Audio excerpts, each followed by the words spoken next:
Olá, boa noite.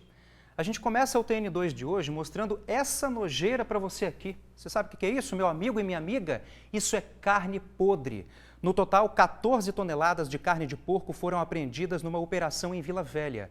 Algumas peças estavam sem condições de consumo, com selo de inspeção falsificado e armazenadas em locais inadequados. Moscas, insetos e carne em estado de putrefação. Esse foi o cenário encontrado por fiscais do município de Vila Velha durante uma fiscalização a um frigorífico no bairro Ilha das Flores. Ao todo, 14 toneladas de peças suínas foram recolhidas durante a maior apreensão de carne clandestina da história do município. Havia carne amarelada, algumas em estado de putrefação, com odor fétido, que assim, não são passíveis de consumo humano. Então foi desse estado que a gente encontrou lá. Então, houve apreensão de toda essa carga, né, para evitar ser comercializada. Quando chegaram ao frigorífico, as equipes do Serviço de Inspeção Municipal foram impedidas de entrar no local por uma funcionária. Foi necessário que os fiscais fizessem uso das suas prerrogativas oficiais para acessar o estabelecimento. Quando finalmente entraram, o cenário encontrado chocou os agentes. A gente contou com a Guarda Municipal para dar um auxílio a gente até adentrar o local, né? Por mais que a fiscalização ela tenha autonomia de poder entrar no local, a gente, por educação, aguardou. Porém, houve uns 30 minutos de atraso, de embaraço, de liga para alguém para ver se autoriza. Então, houve essa demora. Enquanto isso, lá dentro, normalmente vai havendo algumas mudanças. Uma lavagem do ambiente, guarda-carga. Então, houve esse atraso para a gente. A Leve Carnes Limitada é reincidente e já havia sido alvo de apreensão ainda no ano passado. Dessa vez, além do material estragado, a empresa também não tinha autorização para realizar suas atividades e até fraudava o selo de inspeção sanitária. Através do Ministério Público, teve uma ação, uma denúncia que novamente, e agora no momento falando sobre o selo, mas quando nós fizemos a visita, o relatório está constatando muito mais coisa do que um simples selo. E aí infringindo várias situações e colocando em risco a vida humana. É desse frigorífico aqui em Ilha das Flores, Vila Velha, que saía todo o material apreendido com destinos a supermercados e comércios da região. Agora, os responsáveis pelo estabelecimento podem responder por delitos como crime contra a saúde pública, crime contra as relações de consumo e fraude documental. Toda essa falta de consideração com a saúde pública ocorre durante a Semana do Consumidor. Agora, todo o material apreendido foi recolhido pelo Instituto de Defesa Agropecuária e as investigações terão continuidade para esclarecer algumas questões, como, por exemplo, a origem de toda essa carne, ponto que os responsáveis pelo frigorífico não souberam responder. Eles serão indiciados por uma série de crimes. Apesar disso, ninguém foi preso. Crimes contra o consumidor, né? Crimes contra as relações de consumo, que devem ser objeto de investigação para que nós possamos tirar qualquer possibilidade, né, desses produtos colocarem em risco a vida das pessoas e voltar à circulação, né, tendo em vista que eles foram descartados para consumo humano. Que coisa, né? Bom, a carga vai ser levada para um depósito credenciado em Fundão. As carnes serão trituradas para a produção de ração animal. Começou hoje a marcação de consultas por telefone no Hospital Infantil de Vila Velha, hein? Mas só que os pais que tentaram atendimento por esse novo formato encontraram muitas dificuldades. O Henrique é um adolescente de apenas 17 anos, mas que já enfrenta grandes desafios para a sua idade. Ele tem um problema crônico que afeta seu intestino. Começou com dores, né, sentindo, né? Aí começou depois vindo evacuando sangue. Tratamento, ele toma uma medicação de 6 meses, é fornecida pelo governo, né, pelo SUS. A consulta dele é sempre agendada, para ser agendada de 3 em 3 meses, mas também eu não consigo. Além de ter que lidar com a doença, a família ainda vive o drama da demora para marcar a consulta do filho no Hospital Infantil de Vila Velha. Sempre só assim, você tem que voltar, é só essa data, você tem que chegar aqui bem cedinho, senão você não consegue. É o que eles passam pra gente. A Camila também passa por essa situação. Ela trouxe o filho, que está fazendo 1 ano hoje, para consultar com o ortopedista. Ela conta que foi um retorno difícil de ser marcado. Tentei 2 meses seguidos para tentar marcar a consulta para ele, para fazer o retorno. Mas só que por telefone a gente não consegue falar, nenhum dos telefones que eles passam. Aí a gente tem que pegar, eu tive que vir da Serra para cá para remarcar o retorno para ele. A falta de agilidade na marcação de consultas é um problema que atinge centenas de outras famílias no estado. Para evitar que pais virem à noite em filas intermináveis, a Secretaria de Saúde liberou um novo número para agendar atendimento aqui no IMABA. A nova central recebe 50 ligações ao mesmo tempo, com 10 linhas disponíveis.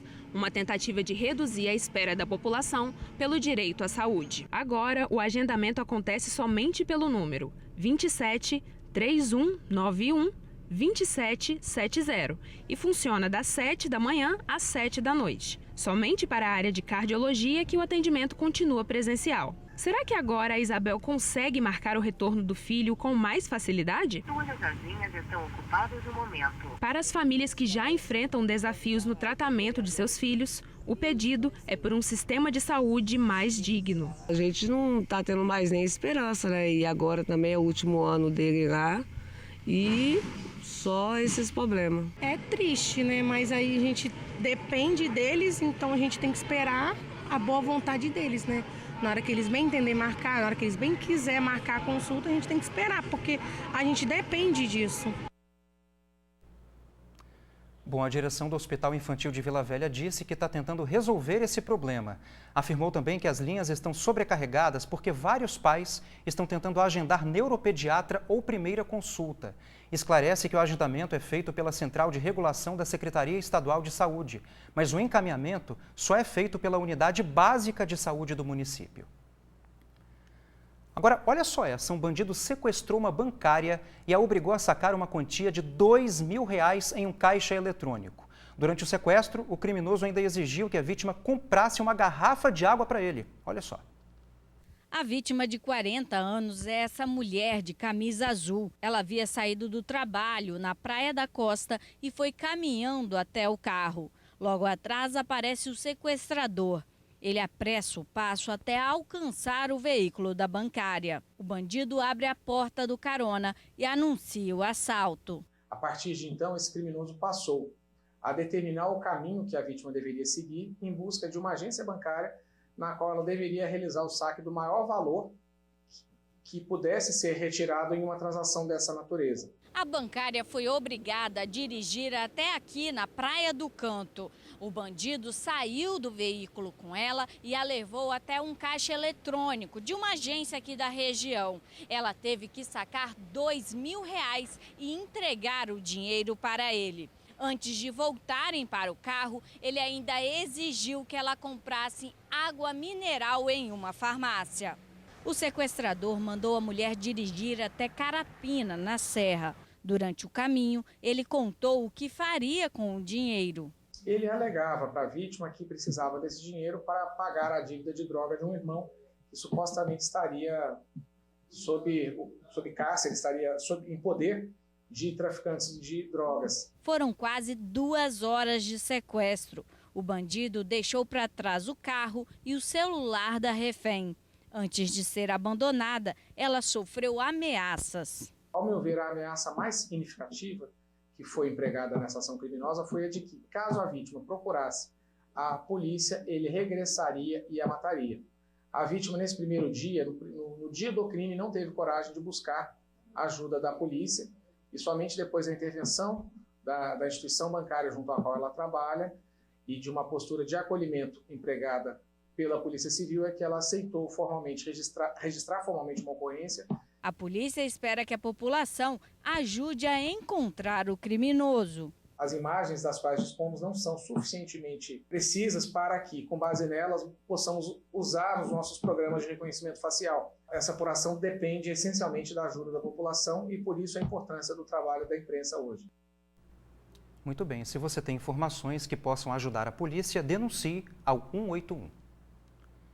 2 criminosos invadiram um prédio em Jardim Camburi, Vitória. Olha as imagens aí, ó. A invasão aconteceu na última quinta-feira. Os suspeitos conseguiram abrir a porta da frente do condomínio por volta de 10 da noite e se esconderam entre os carros na garagem. Os bandidos entraram no apartamento e renderam um morador de 76 anos.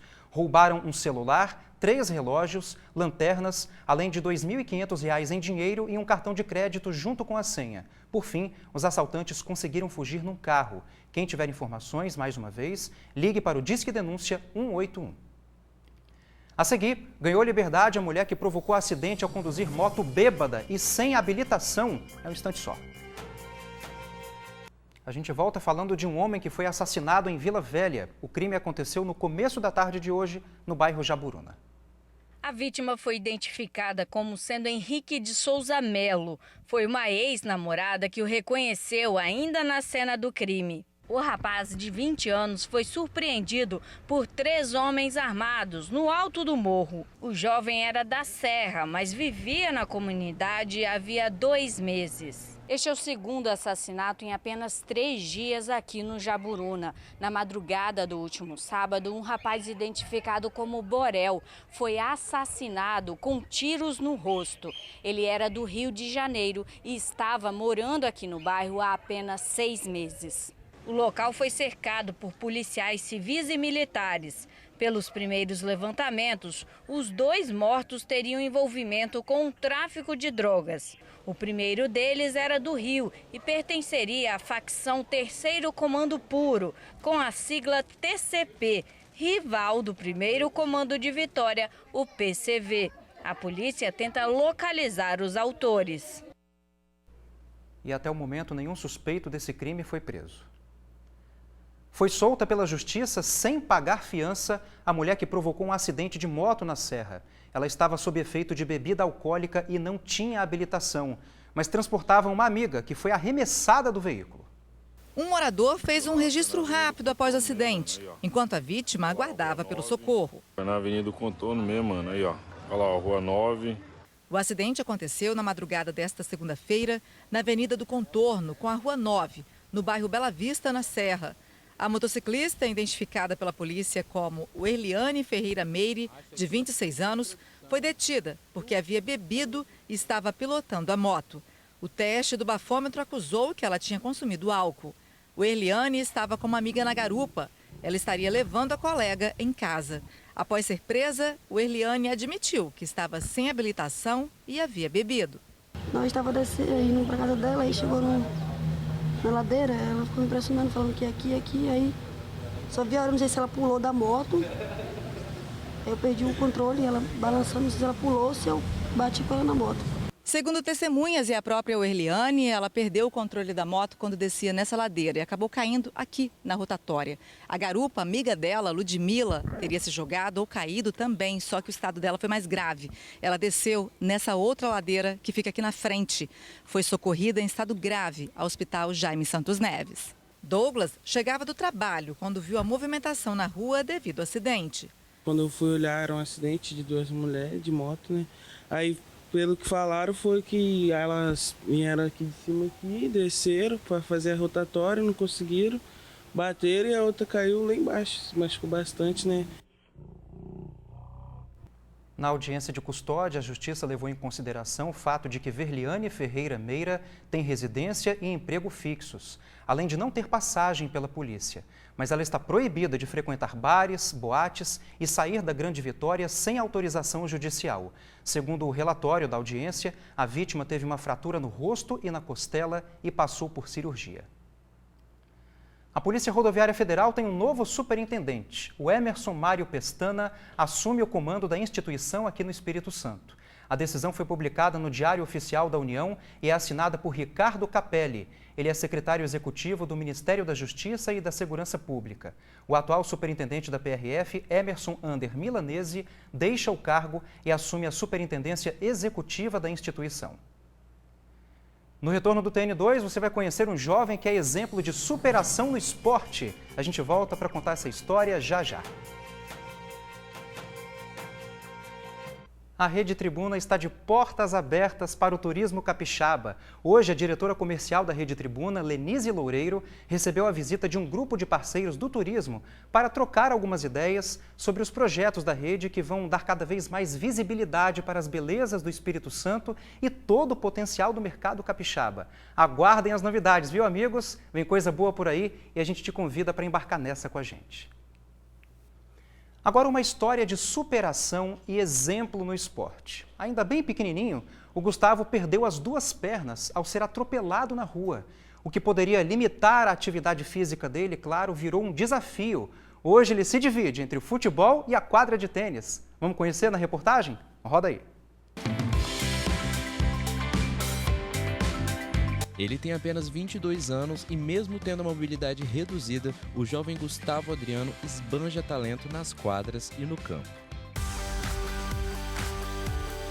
Quando tinha menos de 2 anos, ele sofreu um acidente que levou à amputação das suas pernas, mas o Gustavo deu a volta por cima e hoje deixa qualquer um de boca caída com as suas habilidades. Com 8 anos foi quando eu me vi, fazendo futebol, assim, na rua, com os amigos. E o tênis que eu conheci já com 17 anos, e que eu pratico até hoje, os 2. O Gustavo é cheio de sonhos e adivinha quem é o atleta que inspira ele? No tênis, assim, eu me inspiro nos caras atuais brasileiros, o Gustavo Carneiro, o Daniel Rodrigues.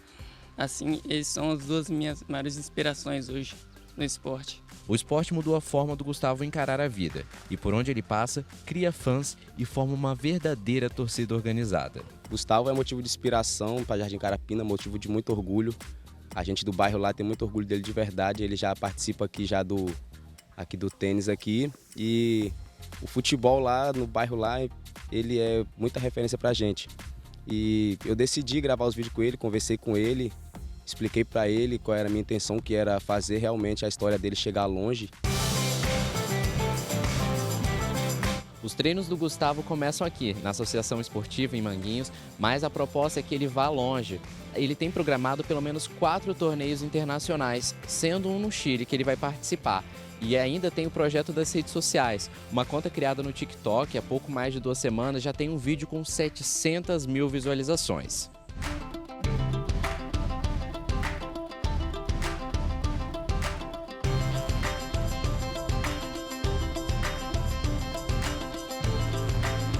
Gustavo é atleta profissional de tênis, mas outra paixão que ele nutre é pelo futebol. Nos campos do bairro dele, Gustavo é uma verdadeira estrela. E foi de olho nisso que o jovem atleta também começou a investir nas redes sociais. No atual ritmo de crescimento, esse vídeo aí deve atingir 1 milhão de visualizações nos próximos dias. O Gustavo começou devagar, como se fosse descobrindo cada dia os golpes, o jogo. E hoje ele tem uma certa irreverência que contagia todo mundo, não só no tênis, que eu sei que ele também está em outras atividades, a gente segue ele bastante.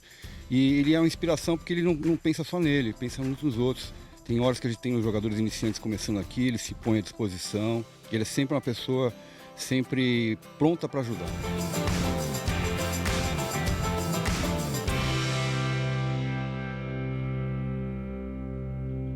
Legal, né? Caramba, parabéns, viu, Gustavo? Prazer te conhecer. E é muito importante também mostrar o quanto o esporte pode, claro, transformar a vida das pessoas, né? E é nesse clima bom que a gente encerra o jornal dessa segunda-feira. Excelente noite para você, um abraço e até amanhã.